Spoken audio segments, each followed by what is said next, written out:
What's the nature of your emergency?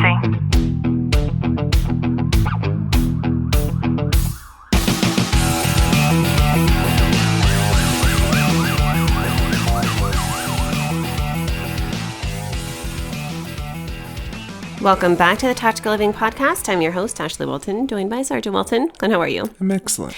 Today we're going to talk about why some officers get the hero complex and how to avoid it. It doesn't matter how long or how not so long you've been in your position.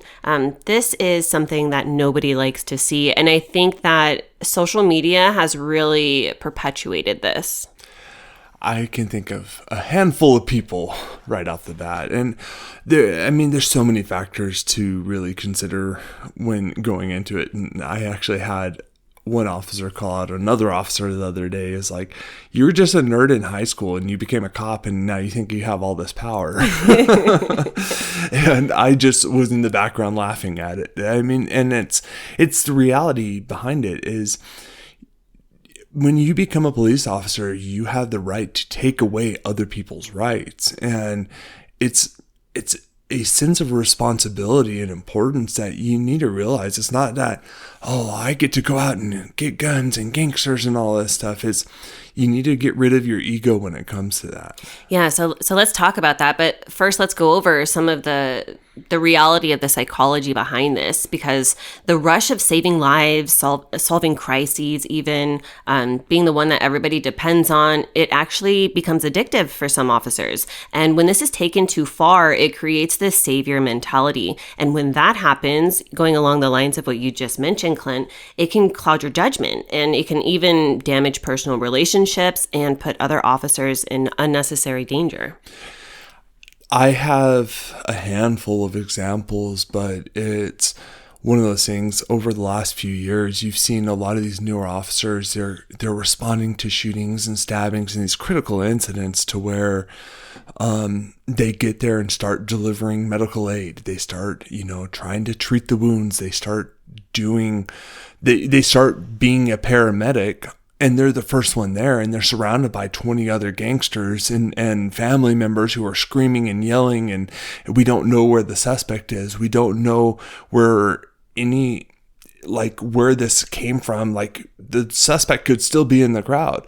Like, you don't know this. And then you get other officers who get on scene and they start kind of, oh, well, that person's treating them, so let me help them treat them. And you're setting yourself up to where, one, you're putting your own safety in jeopardy. And I'm not saying don't provide medical aid or attention to that, but you have a responsibility of going there, preserving the scene, investigating the crime, and moving forward with your actual police line of work before providing that aid in that instance. Yes. The hero complex is actually a psychological mindset where basically someone feels compelled to always be the rescuer, even if it's not needed or it's not appropriate. I'm sure you know exactly what I'm talking about.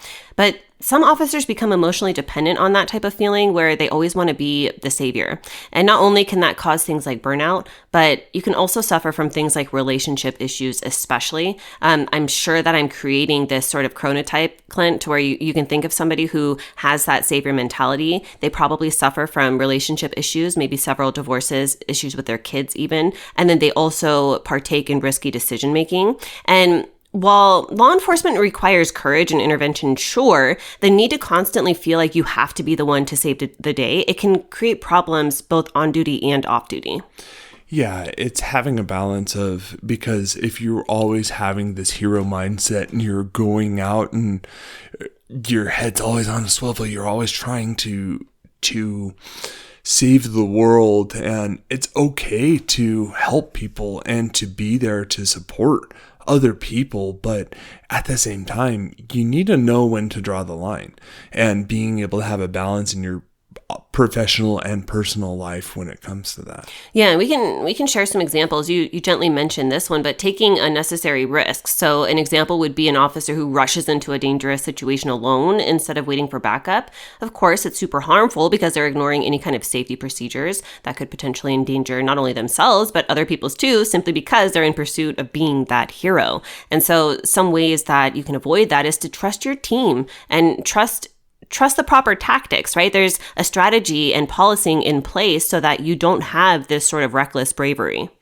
Yeah, being able to have those conversations saying, look, this is how you need to set up these incidents, being able to adapt to them and not being not getting such tunnel vision that you can't see anything else around you. We have to be able to see things from the 10,000 foot view as not only we're driving there, as we're getting there, but as we're addressing our issues, being able to preserve the evidence, being able to investigate, because you could or could not save that person's life, but ultimately you have to investigate the crime that's associated to it. And if you go in there and all your evidence walks away because you didn't take the 10 seconds to push everybody away and secure everything and wait for your partner to show up before you started doing something, then that case, like the person who committed the crime against that individual who's hurt on the floor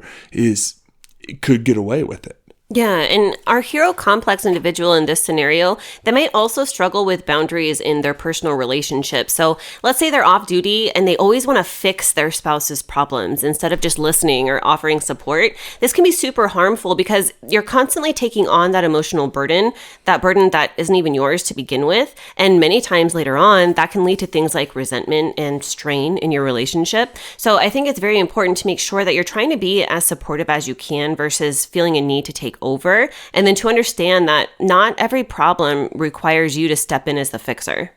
Yeah, I think that's the hardest thing, especially from a law enforcement background, being able to come in, because we fix people's problems on a daily basis, time and time again. And then you come home and try fixing a problem where you don't really need to fix anything. Like, I can think of instances where you and I have had conversations and you don't ask for my input or help. You're just venting to me. You're just telling me about that situation. And I don't push, well, in my opinion, you should do this. Like, it shouldn't be that way. It's having that conversation amongst yourselves, unless it's asked for. Now, if your spouse goes, can you help me figure out a solution to this problem? Absolutely. Then be there for them. Yeah, and a lot of times too, somebody with this hero complex, they might feel useless when they're not in that crisis mode. So let's say that I'll use you, Clint. Let's say that you're on vacation. You might struggle to relax on vacation. You might feel kind of aimless when you're not on shift. And of course, that's harmful because we've talked about this many times. Your identity is entirely tied into being needed in those emergencies. So it's going to make you feel very lost in your everyday life. Some ways to be able to avoid that might be other interests, your hobbies, personal goals outside of work, getting another part-time job even. Yeah, having different hobbies, having different things. Like for me personally, like it was actually funny as last night was technically it was my first day of vacation because I should have worked last night, but I'm on vacation. I woke up this morning looking at my phone like, I hope they didn't call me like to think I was supposed to work or something.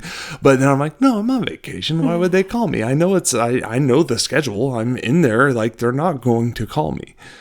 That's funny because it's different too than when you were a detective, right? Because then maybe they still would have called you even though you're on vacation. So yeah. Good. No need for that for the next few weeks. No.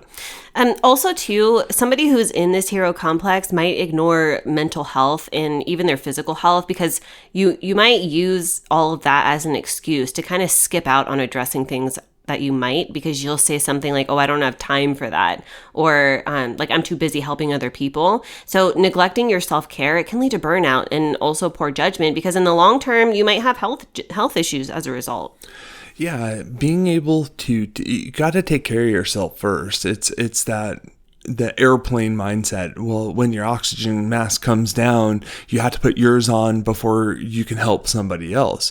The whole reason is if you pass out, how are you going to help anybody after the fact? Yeah, and that's a great segue into wrapping this up because when you have a hero complex like that, it makes it very difficult for you to be humble enough to be able to accept or ask for help from other people. Yeah, you need to lean. You're not an expert in everything. You need to lean on your partners. You need to lean on your spouse, your significant others, and being able to get help when necessary. You're not Superman.